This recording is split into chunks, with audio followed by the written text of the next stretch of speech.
महात्मा बुद्ध के 4 सत्य वचन, आखिर क्या 4 सत्य वचन है उसको जाने। कहता है कि संसार दुखों से भरा है,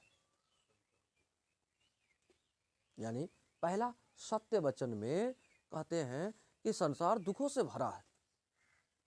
और आप इस रियलिटी को अगर समझो तो आप देखो वास्तविकता है, ये बात सत्य है, संसार दुखों से भरा है। दूसरा, सभी दुखों का कोई ना कोई कारण अवश्य है, सभी दुखों का कोई ना कोई कारण अवश्य है।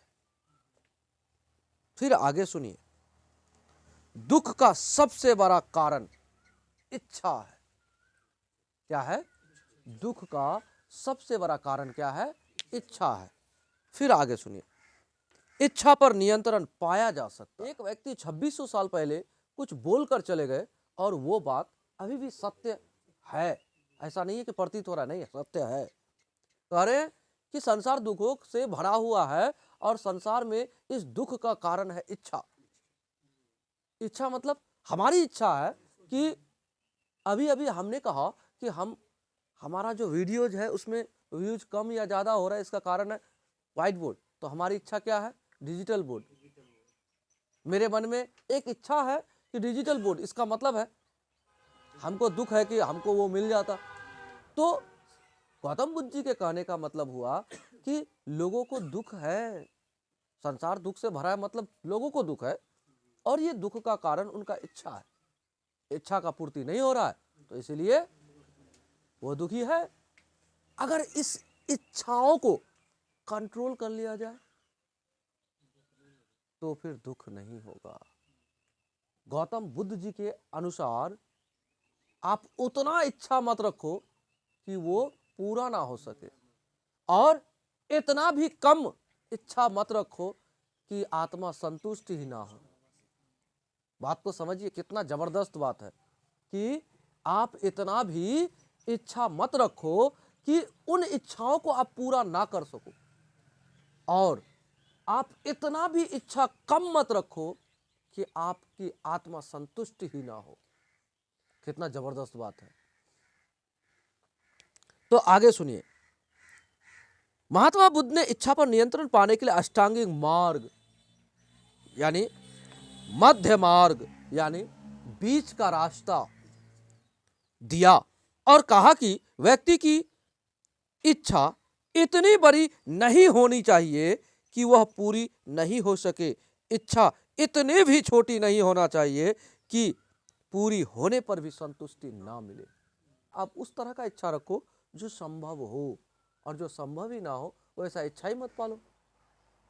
तो गौतम बुद्ध जी कहे कि मध्यम मार्ग का यानी बीच का रास्ता आप निकालो। अब अष्टांगिक मार्ग, इसमें क्या कहते हैं? सम्यक दृष्टि, सम्यक संकल्प, सम्यक वाणी, सम्यक कर्मांत, सम्यक आजीव, अच्छा, सम्यक व्यायाम, सम्यक स्मृति, सम्यक समाधि। ये अच्छा, एक बात बताइए, सम्यक मतलब सही, सम्यक मतलब सही, सही आपका दृष्टि होना चाहिए, आपका देखने का भी भाव होना चाहिए ना, वो सम्यक होना चाहिए, अर्थात सही होना चाहिए। और अब चलिए, महात्मा बुद्ध ने कहा यदि कोई इच्छा अधूरी रहेगी तो वह पुनर्जन्म का कारण बनेगा। इसका मतलब समझे? इसका मतलब आप ऐसे समझिए कि किसी व्यक्ति का या किसी जीव का पुनर्जन्म होने का कारण है। क्या कारण है भाई?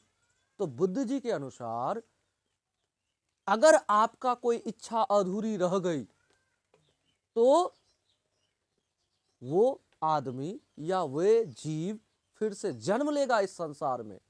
अगर आप इस जन्म लेने की प्रक्रिया और मृत्यु की प्रक्रिया से परे हटना चाहते हैं, इसका मतलब आप चाहते ही नहीं है कि फिर से मेरा जन्म हो, तो आप अपने इच्छाओं को समाप्त कर दो। आप जैसे अपने इच्छा को समाप्त कर दोगे तो आपका जन्म मृत्यु वाला चक्र खत्म हो जाएगा। बात समझे? तो आज के जमाने में भी कुछ लोग कहते हैं कि 84 लाख या 84,000 योनियों में घूमना पड़ता है। मनुष्य जन्म होता है तो ऐसा होता है, तो ये 84,84,84,000 दिखा कर डरा देता है।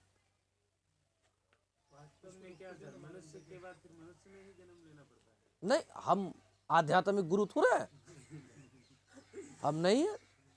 और एक बात आपको एक बात बोलते सुनिए, आप 84 लाख जन्म लो या 84 करोड़ ले लो, हमको नहीं मतलब। हमको ये मतलब कि ऐसा व्यक्ति ही नहीं हुआ जो पिछले जन्म को याद करके आया है, और ऐसा व्यक्ति ही नहीं है जो फिर से जन्म लेके कहेगा ये तो घर मेरा था, ये संपत्ति मेरा था। तो फिर इस बात की चिंता हम क्यों करें इस जन्म में कि अगला बार क्या होंगे, उसके डर से अभी ऐसे टेंशन ले ले ना। जो है वो है, जो नहीं है वो नहीं है। क्योंकि ये डिजिटल आने के बाद कुछ शिक्षक भी, और स्वार्थी क्यों ना हो, आपको इतना अच्छा कंटेंट आपको पहुंचा रहा है, तो आपको केवल क्या कर रहा है, जिसमें आपको पूंजी भी नहीं लग रहा, भाई सब्सक्राइब कर दो और लाइक कर दो, हो सके तो इसको शेयर कर दो। और शेयर करने से क्या होता है कि शायद आपका फ्रेंड भी नहीं देखा है तो वो देख लेगा, उसको तो भला होगा ही, और इस चैनल का भला ये होगा कि सब्सक्राइबर बढ़ जाएगा। तो इस तरह से लोग स्वार्थी थोड़ा बहुत हुए हैं, हम ये नहीं कहेंगे कि नहीं हुए, लेकिन हाँ, शिक्षक के अंदर में जो अन्य लोगों के अंदर में स्वार्थ होता है ना, वो स्वार्थ नहीं होता, ये बात हम देखें। और मोरल जो होता है ना, नैतिकता शिक्षक में अगर नहीं है तो वो शिक्षक भी नहीं है, ये भी बात है। चलिए आगे सुनिए। पुनर्जन्म से छुटकारा पाने के लिए इच्छा को मारना पड़ेगा। कौन कहते हैं? महात्मा बुद्ध जी कहते हैं, यदि पुनर्जन्म से छुटकारा पाना चाहते हैं तो आपको क्या मारना पड़ेगा? इच्छा को मारना पड़ेगा, अर्थात इच्छा को त्यागना पड़ेगा। फिर आगे सुनिए, महात्मा बुद्ध अपना उपदेश पाली भाषा में देते थे। कौन भाषा में? पाली भाषा में। हमने ये बात आपको पहले ही बताया था। लेकिन महावीर जैन किस भाषा में अपना उपदेश देते थे? बोलिए। प्राकृत, है ना, प्राकृत। तो महात्मा बुद्ध किस में, कौन सा भाषा में? पाली। ठीक है, आगे सुनिए। महात्मा बुद्ध ने निर्वाण प्राप्ति को सरल बनाने हेतु 10 शीलों पर बल दिया जो निम्न है। कितने? 10 शीलों पर बल दिया जो निम्न है। सुनिए, उन्होंने कहा 10 शील मतलब 10 ऐसे क्रम है जो करने के लिए कहे हैं उन्होंने। क्या कहा? अहिंसा। अहिंसा को अपना लो आप। महात्मा बुद्ध के अनुसार क्या अपनाना चाहिए? क्या शील है? अहिंसा। उसके बाद कहते सत्य, यानी सत्य बोलना है। अस्ते, चोरी नहीं करना है। अपरिग्रह, किसी प्रकार की संपत्ति नहीं रखना है। मद्य सेवन ना करना, अर्थात शराब नहीं पीना। हाँ। असमय भोजन ना करना, असमय भोजन ना करना, इसका मतलब समझ रहे हैं? मतलब जब मन तब आप भोजन कर रहे हो, यह भी प्रक्रिया नहीं होना चाहिए।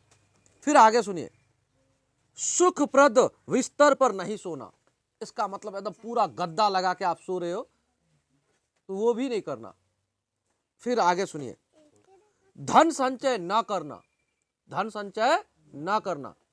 उसके बाद स्त्रियों से दूर रहना, नृत्य गान आदि से दूर रहना। ये 10 बातें यानी 10 शीलें किसका? ये 10 शील किनका है? तो आप कहोगे महात्मा बुद्ध के द्वारा कहा गया है। अब सुनिए, मगध के राजा बिंबिसार ने बुद्ध के निवास के लिए बेलूवन नामक महाविहार बनवाया। कौन सा? बेलूवन। मगध के राजा बिंबिसार ने, किसने? बिंबिसार ने। बिंबिसार क्या किया? बेलूवन में, बेलूवन में क्या बनाया जानते हैं? महाविहार बनाया।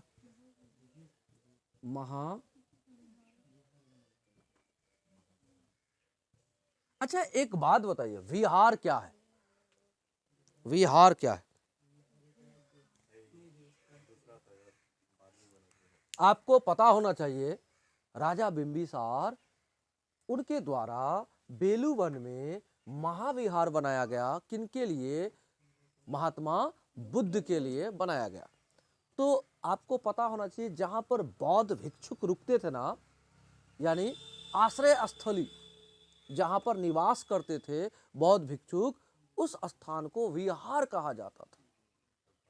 तो उसी विहार में कोई विहार बड़ा बना होगा, तो महात्मा बुद्ध के लिए जो विहार बनाया गया बिंबिसार के द्वारा, उस विहार को बड़ा बनाया होगा, इसलिए तो महाविहार नाम दिया।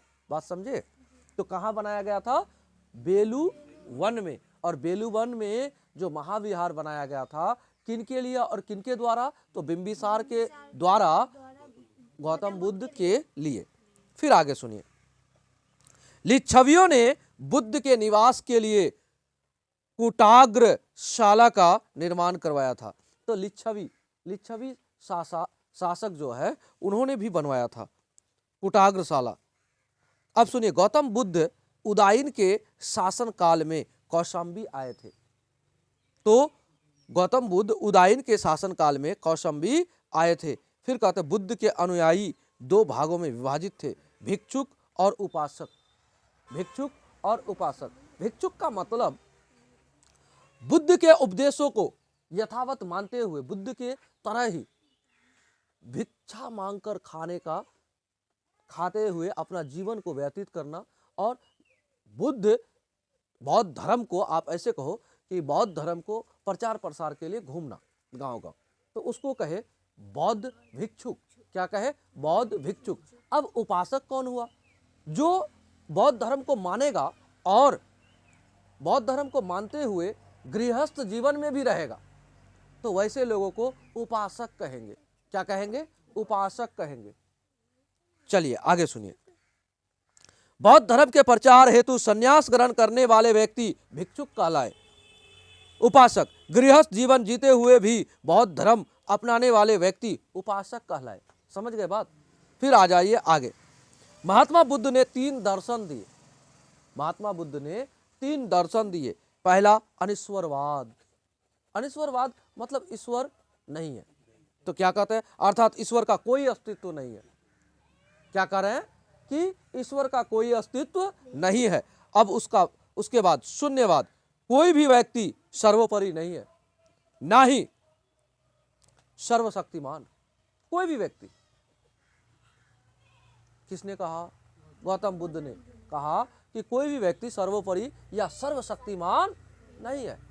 इसीलिए किसी से भी कोई बड़ा हो सकता है या छोटा हो सकता है, ऐसा हो सकता है। अब होता है क्षणिकवाद। संसार की सभी वस्तुएं कुछ ही समय के लिए है, इनका विनाश निश्चित है। अर्थात ये सभी वस्तुएं क्षणिक है। मतलब जो भी वस्तु है इस संसार में, सबका एक ना एक दिन नाश होगा, समाप्त होगा। अच्छा, आप लोगों ने ही पढ़ा है, सबसे पहले सिंधु घाटी सभ्यता हुआ ना विनाश, खत्म हुआ ना। इतना अच्छा नगरीय व्यवस्था था, समाप्त हुआ ना। हम लोग अपने आंखों के सामने देखते हैं, आपका कितना अच्छा रहे रिश्ता नहीं, मतलब परिवार में कोई ना कोई आपके परिवार से छोड़ के आपको जाता ही है। तो ये आप क्षणभंगुर कहता नहीं है कि मानव शरीर भी क्षणभंगुर है, ये भी जाएगा, एक ना एक दिन इसको भी मिट्टी में मिल जाना है। तो आप ये बात जानिए कि बुद्ध जी के द्वारा कहा गया कि कुछ भी चीज अस्थाई नहीं है, सब क्षणभंगुर है, ये समाप्त होगा, विनाश होगा। आगे सुनिए, बौद्ध धर्म के 3 सिद्धांतों को त्रिरत्न कहते हैं।